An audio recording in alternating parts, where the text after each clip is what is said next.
என்ன ஹெர்வர்ட்டில் சூப்பரான T20 match பார்த்தீங்களா? நவி மும்பையில் இந்தியா வேர்ல்டு கப் ஜெயிச்சாங்க. ICC women's cricket world cup final பார்த்துட்டு வந்திருக்கிற கிரிக்கானந்தா வீலாக அப்லோட் பண்ணியிருக்கேங்க. பாருங்கள், 30 நிமிஷத்துக்கு அதுக்கு சூப்பராக இருக்கும்னு கிரிக்கானந்தா நீ சொல்கிறேன். எஸ், நானே சொல்கிறேன், நல்லாயிருக்கும் பாருங்கள். அப்புறம் அதுபோக ஷார்ட்ஸ் நம்ம சேனல் நிறையா அப்லோட் பண்ணிட்டு வந்துட்டு இருக்கிறோம். நிறைய பேர் விருப்பமாகவும் அது இருந்துக்கிட்டு இருக்குது, பார்த்துட்டு வாங்க. சரி, நம்ம இப்போது ப்ரிவ்யூக்குள்ளே போவோம். சேனலுக்கு புதுசாக வந்திருக்கீங்கன்னா சப்ஸ்கிரைப் பண்ணிவிட்டு பாருங்கள். பஸ் நான் வேறு 1 மில்லியன் சப்ஸ்கிரைபர்ஸ் வாங்கணுங்கிற கனவோடு இருக்கேன். நிறைவேற்றுவோம். சரி, வீடியோக்குள்ளே போவோம். ஓவருக்கு 6 பால் தான், ஆனால் நோ பால் போட்டால் 7 பால் போடு. ஐபிஎல் பாப்பியா? ஜெர்னல் லேடிஸ் அண்ட் ஜென்டில்மேன், இந்த கிளாஷ் ஆஃப் டியூஸில் இந்திய டூர் ஆஃப் ஆஸ்திரேலியா 2025 கோல்டு கோஸ்ட்டில் நடக்கக்கூடிய ஆஸ்திரேலியா வர்சஸ் இந்தியா 4வது T20 மேட்சோட ப்ரீ அனாலிசிஸ் அண்ட் ரிவ்யூ பார்க்க வந்திருக்கிறீங்க. இந்த ஸ்பெஷல் கிரிக்கானந்தா ஷோவில் ஹெர்பர்ட் T20 மேட்ச். எஸ், கிரிக்கானந்தா கவர் பண்ணலை, ரிவ்யூ போடலை, என்ன பனிஷ்மெண்ட் கொடுக்கலாம் அப்படின்னு நீங்கள் யோசிக்கும் போது ஐயா நிலைமையை புரிஞ்சுக்கோங்க ஐயா அப்படிங்கிற மாதிரி தான் நான் உங்ககிட்ட சொல்லுவேன். ஏன்னா இங்கேருந்து நவி மும்பைக்கு நான் ஃபைனல் பார்க்க போனது கிட்டத்தட்ட 2 நாள், கண்டிப்பாக 2 நாள் 2.25 நாள் டெஸ்ட் கிரிக்கெட் மாதிரி ஆடிட்டு வந்தேன்.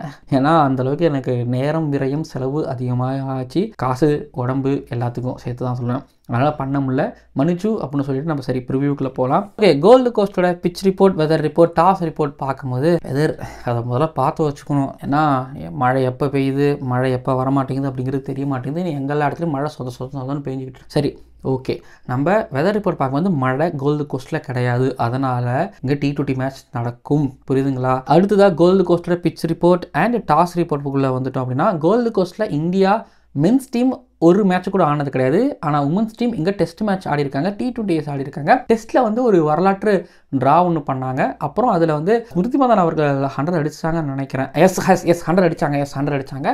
அது பிங்க் பால் டெஸ்ட் மேட்ச் அப்படிங்கிறத உங்களுக்கு எங்கே ஞாபகப்படுத்த விரும்புகிறேன். வெஸ்ட் இண்டீஸ் இங்கே ஒரு T20, சவுத் ஆஃப்ரிக்கா ஒரு T20 கோல்டு கோஸ்ட்டில் ஆடினாங்க. பொதுவாகவே பார்த்தீங்க அப்படின்னா நம்ம ஆஸ்திரேலியா பிச்சர்ஸ் வட்டமாகங்கிறத தாண்டி ஓவலாக இருக்குது, கொஞ்சம் கோழி முட்டை வடிவத்தில் இருக்குங்கிறதுனால ஸ்ட்ரைட் பவுண்டரி கொஞ்சம் பெருசு, ஸ்கொயர் பவுண்டரி ரொம்ப சின்னது. வழக்கமாக நம்ம சொல்கிறது தான், மேலே போட்டிங்கன்னா வாய்ப்பு இருக்குது, அவுட் சைட் ஆஃபில் மேலே போட்டிங்கன்னா வாய்ப்பு இருக்குது. ஆனால் கொஞ்சம் லென்த்தை வித்து கொடுத்துட்டிங்கன்னா நீங்கள் அப்படியே பால் போட திரும்ப போயிட வேண்டியது தான், கேப்டன்ட்ட திட்டு வாங்க வேண்டியது தான். ஆனால் ஒன்று மட்டும் நான் சொல்லிக்கிறேன், எல்லா பிச்சர்ஸ்களையும் பார்த்தீங்கன்னா ஆடம் சாப்பாங்கிற ஒரு லெக் ஸ்பின்னர் சூப்பராக போட்டிருக்காரு, இல்லை லெக் ஸ்பின் சூப்பராக போட்டிருக்காரு. அதுக்கு காரணம் பிச்சோட டைமென்ஷன்ஸ் தான். அந்த பிச்சோட டைமென்ஷன்ஸ் எப்படி சொல்கிறது, லெஃப்ட் ஆர்ம் ஸ்பின்னர்ஸ் இங்கே போட்டு எடுக்கிறாங்க.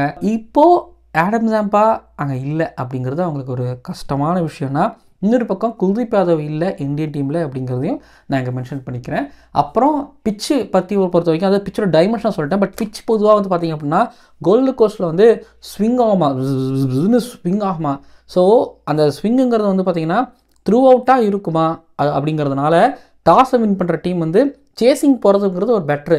ஸோ நியூ பால்லே போட்டு விக்கெட் எடுத்து 10-15 ஓவர்லேயே கொஞ்சம் அவங்களோட கதையை முடிச்சுட்டு திரும்ப செகண்ட் இன்னிங்ஸ்க்கு சேஸ் வரும்போது கொஞ்சம் கம்ஃபர்டபுளாக விக்கெட் செட் ஆகுங்கிறத தாண்டி பொறுமையாக நின்று ஆடலாம். ஸோ அதனால் டாஸ் வின் பண்ணி ஃபஸ்ட்டு பவுலிங் எடுக்கிறது தான் நல்லது இங்கே கோல்டு கோஸ்ட் பொறுத்த வரைக்கும். ஸோ இதுதான் pitch report, weather report and toss report பொறுத்த வரைக்கும். இப்போ பிளேயிங் 11 யாராலையும் கணிக்க முடியாத அளவுக்கு ஒன்று பண்ணிக்கிட்டு இருக்கிறாங்க. அது எக்ஸ்பெரிமெண்ட்டாக இல்லை, யாரும் எங்களை பற்றி கண்டுபிடிக்கக்கூடாது அப்படிங்கிறதா இல்லை, பிளேயர்ஸுகள் எல்லாரும் டச்சில் இருக்கணுங்கிறத 11ல் இடம் கொடுக்குறாங்களா, அதெல்லாம் புரிய மாட்டேங்குது, தெரிய மாட்டேங்குதுங்கிறதெல்லாம் ஒரு பக்கம். சஞ்சு சாம்சன் போன T20 மேட்ச்சில் இல்லை, நிதேஷ் சர்மா ஆடிக்கிட்டு இருந்தார். வாஷிங்டன் சுந்தர் மேலே பேட்டராக பர்ஃபார்மன்ஸ் பண்ணிகிட்டு இருக்காரு. இன்னொரு பக்கம் ஹர்ஷித் ராணா 11ல் இல்லை, ஹர்ஷ்தீப் சிங் மேட்ச்சில் ஆடி player of the match award வாங்குறாரு. கான்ஸ்டண்ட்டாக யாரெல்லாம் இருக்கா, சூரியகுமார் யாதவ், பும்ரா, சுப்மன் கில், அபிஷேக் சர்மா, திலக் வர்மா. ஸோ ஒரு 11 பேரில் ஒரு 5-6 பேர் மட்டும்தான். அது ஒரு ஆள் பார்த்திங்கன்னா எல்லாமே மாறி பண்ணிக்கிட்டு இருக்கிறாங்க. ஸோ என்ன பண்ணுறதுன்னு எனக்கு தெரியலை. அப்படி தான் பார்த்திங்க அப்படின்னா 11s போய்கிட்டு இருக்குது. அந்த பக்கம் ஆஸ்திரேலியாவில் சிம்பிள் தான், அவங்களுக்கு மாற்றணும்னு அவசியமே இல்லை. ஜாம்பா அவங்களுக்கு இல்லை, குன்னமன் தான் ஆடி ஆகணும். அப்புறம் ஷேன் ஆபர்ட் ஆடி தான் ஆகணும்னா, ஏன்னா இங்கே ஹேஷல்வுட் இல்லைங்கிறதுனால ஆடி தான் ஆகணும் அப்படிங்கிறதுனால. ஸோ 2 டீம்லேயும் பார்த்தீங்கன்னா 11ல் பெருசாக சேஞ்சஸ் இருக்காதுன்னு நான் நினைக்கிறேன். இந்தியன் டீமில் ஏதாவது சேஞ்சஸ் பண்ணாமல் என்கிட்ட கேட்காதீங்க, குழப்புது அப்படின்னு நீங்கள் சொல்கிறது எனக்கு புரியுது. இப்போ அந்த கிரிக்கானந்தா ஷோவில் நம்ம அடுத்து பார்க்க போகிறது என்னென்னா பேட்டில், நேருக்கு நேர். கேன்பரா, மெல்பர்ன், ஹெர்பர்ட் இங்கெல்லாம் பார்த்திங்கன்னா மேட்சஸ் நடந்திருக்கு, 3 மேட்சஸ். சூரியகுமார் யாவது ரன்னு வரலை. அப்புறம் கொஞ்சம் ஸ்விங் வந்துச்சுன்னா அவரு கொஞ்சம் கஷ்டப்படுறாரு. ஆல்ரெடி இப்போது கோல்டு கோஸ்ட் கொஞ்சம் ஸ்விங் ஆகுங்கிற மாதிரி பார்த்துருக்குறாங்கிறதுனால இந்த ஸ்விங்கிங் கண்டிஷன்ஸில் அவர் எப்படி ஆட போகிறாரு? 2 அவரை ட்ராப் பண்ணுவாங்களா அப்படிங்கிற கேள்வி இருக்குது. டாப் ஆர்டரில் அபிஷேக் சர்மா டிபெண்ட் பண்ணி இருந்தாங்கிறத தாண்டி ஸ்கைக்கு திலக் வர்மாவுக்கும் போன மேட்ச்சில் ஒரு நல்ல ஸ்டார்ட் கிடைச்சது, அக்ஸருக்கு ஒரு ஸ்டார்ட் கிடைச்சது. ஆனால் இப்போது எல்லிஸ் ஒரு பக்கம் போடும்போது இன்னொரு பக்கம் அவருக்கு வந்து ஒரு ஹெட்லூட் போடுவார், ஸ்டார்ட் போடுவார், ஒருத்தவங்க சப்போர்ட்டிவாக இருப்பாங்க. இப்போ எல்லிஸ் இருக்கும்போது ஹேசல்வுட் இருந்தாருன்னா எல்லிஸ்க்கு விக்கெட் வரும், டீமுக்கு விக்கெட் வரும். ஆனால் இப்போ ஹேசல்வுட் இல்லை, அந்த பக்கம் பார்ட்லட்டும் ஹெர்பர்ட்டும் தான் இருக்காங்க.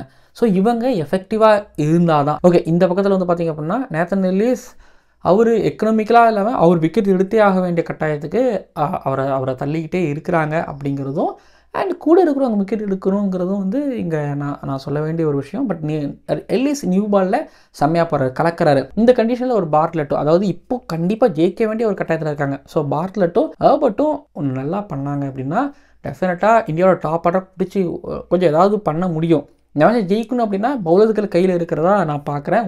இன்னொரு பக்கம் வருண் சக்கரவர்த்தி இந்த பக்கம் ஆஸ்திரேலியன்ஸில் டான்ஸ் ஆட வர்றாரு, கஷ்டப்படுறாரு. ஸோ அப்படி ஒரு கிரிக்கெட் வருண் சக்கரவர்த்தி அங்கே ஆஸ்திரேலியாவில் ஆடிக்கிட்டு இருக்காருங்கும்போது குல்தீப் இல்லைனா என்ன, அதை நான் மொத்தமாக இருந்து நான் கான்ட்ராக்ட் எடுத்து பார்த்துக்கிறேன்னு சொல்லிட்டு வருண் சக்கரவர்த்தி அங்கே பண்ணிக்கிட்டு இருக்காரு. வருண் சக்கரவர்த்தி வந்து குயிக்காக சறுக்குன்னு ஸ்டெம்புக்கு போகிறாருங்கிறதுனால மேலே போட்டால் தானே கொஞ்சம் இழுத்து எனக்கு போட்டுக்கிறேன்னு மாதிரி போடும்பொழுது ஸோ ஏறி அடிக்கவோ இல்லைனா வந்து பார்த்திங்கன்னா ஃப்ரண்ட் ஃபுட் டிஃபென்ஸோ வந்து ஆடுறதுக்கு அவர் யோசிப்பாங்க. அதெல்லாம் எங்கே ஆட போகிறாங்க நீங்கள் கேட்குறது எனக்கு புரியுது. பட் இருந்தாலும் நான் சொல்கிறேன், ஸோ வருண் சக்கரவர்த்தி பெரிய த்ரெண்டிங்காக இருக்கிறாருன்னா இன்னொரு பக்கம் ஹெட்டு அண்ட் மார்ஷ் ரொம்ப யோசித்தோம். ஆனால் அவங்ககிட்டேருந்து அன்றைக்கி சேஸிங்காக மெல்போர்னில் நல்லா இருந்துச்சு சேஸ். பட் அதுக்கப்புறம் எனக்கு அவங்ககிட்டேருந்து வாவ் அப்படிங்கிற மாதிரி இல்லை, ஹெர்பர்ட்லேயும் அவங்க எடுத்துட்டாங்க. ஸோ நம்ம ஆல்ரெடி ரெண்டாவது T20 மேட்ச்க்குள்ளே நம்ம பேசியிருந்தது தான் ஆஸ்திரேலியாவோட பேட்டிங் கொஞ்சம் ஓகேவாக இருக்காங்க, ஆனால் பவுலிங் வீக்காக இருக்காங்க. பட் இப்போ எனக்கு அந்த பேலன்ஸ் தன்மையை இழந்த மாதிரி இருக்குது. பட் டிம் டேவிட் போன மேட்ச்சில் ஒரு ஆஃப் செஞ்சுரி அடித்தார், அண்ட் ஸ்டாய்னிஸும் கூட ஆஃப் செஞ்சுரி அடித்தார். ஸோ ஷாட்டுக்கும் கொஞ்சம் ஒரு மாதிரி நல்லா இருந்த மாதிரி இருந்துச்சு. ஸோ ஓவரால் அவங்க பேட்டிங் கொஞ்சம் ஒரு மாதிரி சரியாக வந்துக்கிட்டு இருக்குன்னு எனக்கு தோணுது. அதுவும் இந்த 2 மேட்ச்சில் சரியாக வந்துருச்சுன்னா முடிஞ்சு போச்சு. பவுலிங்லேயும் அதே தான், எல்லிஸ் போகிறாருன்னா இன்னொரு ரெண்டுலேருந்து ஒரு நல்ல ஃபாஸ்ட் பவுலர் போட்டு விக்கெட் எடுக்க வைக்கணும், இல்லை விக்கெட் எடுக்கணும். இன்னொரு பக்கம் குன்னமேன் அதாவது போன மேட்ச்சில் வந்து பார்த்திங்க அப்படின்னா போன மேட்ச்சில் யாரெல்லாம் அடி வாங்கினாங்க, ஹெர்பர்ட் வாங்கியிருந்தாரு, அதுக்கப்புறம் பார்ட்லெட் வாங்கியிருந்தாரு. ஸோ இங்கேயும் உங்களுக்கு ஓரளவு ஒரு கதை சொல்லுதுன்னு நினைக்கிறேன். பட் கண்டிப்பாக டாஸ் பிச்சு இதெல்லாம் உங்களுக்கு ஒரு கதை சொல்லுன்னு நான் எக்ஸ்பெக்ட் பண்ணுறேன். இன்னொரு பக்கம் வந்து பார்த்திங்கன்னா பும்ரா, அக்ஸர் பட்டேல் இல்லைங்க அவங்ககிட்டேருந்து எதிர்பார்த்த ஒரு பெஸ்ட் வரல. பட் சுற்றி இருக்கிறவங்க நிறைய பர்ஃபார்மன்ஸ் பண்ணுறாங்க. மேபி பும்ராட்ட சொல்லலாம், ராஜா நீ தான் ராஜா பட் நீ வெயிட் பண்ணு ராஜா, மற்றவங்க எடுத்து பார்க்கட்டுங்கிற மாதிரி சொல்கிறாங்கன்னு எனக்கு தெரியல. ஆனால் பும்ரா அக்ஸர் பட்டேல் கொஞ்சம் எஃபெக்டிவாக இல்லாத மாதிரி எனக்கு தோணுச்சு. அந்த பக்கத்தில் இருந்து பார்த்திங்க அப்படின்னா ஆப்வியஸ்லி பவுலிங் அண்ட் பேட்டிங்கில் வந்து பார்த்திங்கன்னா அடிக்க போகிறாங்க, பட் உடனே அவுட் ஆகிடுறாங்க. அது அவங்க சக்ஸஸ்ஃபுல்லாகவும் இருந்திருக்கு. திரும்ப நம்ம அதை பற்றி எதுவும் சொல்லவும் கூடாது. அப்புறம் சஞ்சு சாம்சன் இல்லை, யுதேஷ் சர்மா இந்த மேட்ச்சில் இருப்பாரா, கன்னியூ ஆவாரா அப்படிங்கிறதும் மைண்டில் ஓடிட்டுருக்கு அப்படின்னா. ஸோ இன்னொரு விஷயம், ஹர்ஷ்தீப் சிங் போன மேட்ச்சில் player of the match award வாங்கியிருந்தார். பேஸ் நல்லா வச்சிருக்கிறாரு. ஸோ மேலே பேட்டிங்கில் வந்து ஒரு அக்ஸர் பட்டேல், திலக் வர்மா, சூரியகுமார் யாதவ், அபிஷேக் சர்மா இவங்களுக்கு நல்லா ஸ்டார்ட் கிடைக்குது, மிஸ் பண்ணுறீங்க. பட் கில்லுக்கு ஒரு ஸ்டார்ட்டு கூட கிடைக்க மாட்டேங்கிறதுனால ரொம்ப கஷ்டப்பட்டுருக்காரு. இந்த இடத்துல கீழே நீங்கள் சொல்லணும் ஆஸ்திரேலியன் டீமை பொறுத்த வரைக்கும் எடுத்துக்கிட்டிங்க அப்படின்னா பேட்டிங் டெயில் அதிகமாக இருக்குது, ஆனால் கொஞ்சம் பவுலிங்கில் இன்எக்ஸ்பீரியன்ஸ்டாக இருக்கிறாங்க. ஸோ இதெல்லாம் பிரச்சனைகள் இருந்துக்கிட்டு இருக்கு. ஆனால் பேட்டில் இந்தியா ஒரு வருண் சக்கரவர்த்தியை வச்சோ, ஒரு ஹர்ஷ்தீப் சிங்கை வச்சோ, அண்ட் மேபி அக்ஸர் பட்டேலை வச்சோ இந்தியாவில் காம்பீட் பண்ணி ஃபைட் பண்ண முடியும்னா வச்சுக்கோங்களேன். அந்த பக்கம் நீங்கள் ஆஸ்திரேலியன் டீம்லேருந்து பாருங்களேன், உங்களுக்கு என்ன பதில் இருக்குது சொல்லுங்கள், அதை கீழே வந்து கமெண்ட் பண்ணுங்கள். சரி ஓகே, வின்னிங் ஃபார்மேட் சொல்லிடுவோமா? இல்லை எல்லாத்தையும் பேசிடலாம். அபிஷேக் சர்மா ஆனால் மேலேனா கீழே வந்து ஒரு வாஷியை போன மேட்ச்சில் அடித்தலாம் பெரிய சர்ப்ரைஸ். பட் இங்கே ஆடணும்னு நினைக்கிறவங்களாம் ஆடலை. இப்போ ஸ்கை பெருசா, திலக் பெருசா, கில்லு பெருசாலாம் ஆடலை. மற்றவங்க ஆடிட்டு இருந்துக்கிட்டு இருக்காங்க. மற்றவங்க நல்லா ஆடுவாங்கன்னு தெரியும், ஆனால் இவங்க நல்லா ஆடினதானே டீம் நல்லா வந்துக்கிட்டு இருக்கு அப்படிங்கிற மாதிரி ஷேப்பாக வந்துட்டு இருக்குங்கிற மாதிரி நம்ம சொல்லலாம். அந்த பக்கம் டிம் டேவிட் அடிக்கிறாரு, மேலே இருக்கக்கூடிய ஹெட்டும் மார்ஷும் குயிக்காக போயிடுறாங்க. அது ஒரு ப்ரெஷராக இருக்கலாம். சரி ஓகே, ஹெர்பர்ட் எனக்கு வின்னிங் பர்சன்டேஜ் வந்து இப்போ 50 கொடுக்குறத தாண்டி அந்த பிச் ரிப்போர்ட் ரொம்ப பெருசாக தெரிஞ்சிக்க முடியல கோல்டு கோஸ்ட்டில். ஆனால் பக்கத்துலேயே கடல் இருக்குதா, கடல் இருக்குங்கிறதுலாம் அந்த கடலெலாம் காற்றுலாம் வரும், அதெல்லாம் கேமோட போக்கை மாற்றும். ஏன்னா இந்தியாவுக்கு 52% சான்ஸ் இருக்குதா நான் பார்க்குறேன். ஆஸ்திரேலியாவுக்கு கூட கொடுக்கலாம், பட் இருந்தாலும் இந்தியாவுக்கு நான் கொடுத்து பார்க்குறேன், ஜெயிக்கிறாங்கன்னு பார்ப்போம். அண்ட் இந்த மேட்ச்சில் யார் பிளேயர் ஆஃப் த மேட்ச் வாழ்வாங்க, கொஞ்சம் ஸ்விங் ஆகலாம் சொல்லிட்டேன். பவுலருக்கு புதுசாகிறத தாண்டி பேட்டருக்கு தானே கொடுப்பாங்க. அப்போ பேட்டருக்கு யார் பிளேயர் ஆஃப் த மேட்ச் வாழ்வாங்குவா? ஸ்கைக்கு வந்து முச்சா சப்புன்னு அடிச்சுருவார், திலக் வர்மா சப்புன்னு அடிச்சுவார், கில்லு கொஞ்சம் குயிக்காக வர பாலுக்கு அந்த லைன் வர பாலுக்கு கொஞ்சம் திணறுவாரோ. அப்போ அபிஷேக் சர்மா இருக்கார். அந்த பக்கத்தில் ஹெட்டு மார்ஷ் இது வரைக்கும் தூக்கலை. இந்தியாவான ஒரு டீம் அடித்தா தூக்கலாம் எல்லாருக்கும் தெரியுங்கிறது ஒன்று இருக்குது. ஸோ பாப்பா என்ன பண்ணுறாங்கன்னு சொல்லிட்டு இந்த கோல்டு கோஸ்ட் T20 மேட்சில் ப்ரிவ்யூ நிறைவடைகிறது. உங்களுக்கு ஏதாவது கருத்துக்கள் இருந்தால் கிரிக்கான இவர் player of the match award வாங்குவார்னு நினைக்கிறீங்களா? கீழே வந்து கமெண்ட் பண்ணுங்கள்.